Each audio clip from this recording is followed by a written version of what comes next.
دوستان این موتور A250 موتوری با 220 اسب بخار قدرت و 350 نیوتن متر گشت آورد. البته اون نکته‌ای که میخوام براتون بگم یه چیز دیگه است. نحوه معرفی این موتور خیلی جالبه.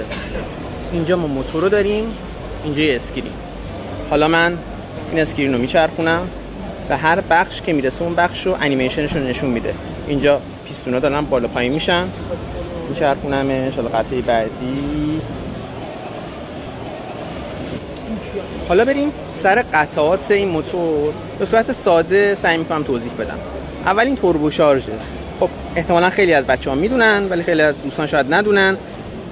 اینجا توربینی هست که گازهای خروجی اونو میچرخونن هم محور با یک کمپرسور که هوا رو به صورت فشرده میده داخل موتور و راندمان موتور افزایش پیدا میکنه. خب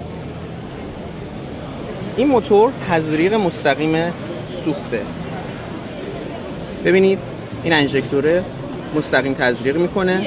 کف پیستون انحنا داره و این انحنا برای اینه که جریان به صورت چرخشی جریان داشته باشن و دور شم غلیظ باشه و در دورتر از اون رقیق باشه تا ناک در موتور اتفاق نیفته.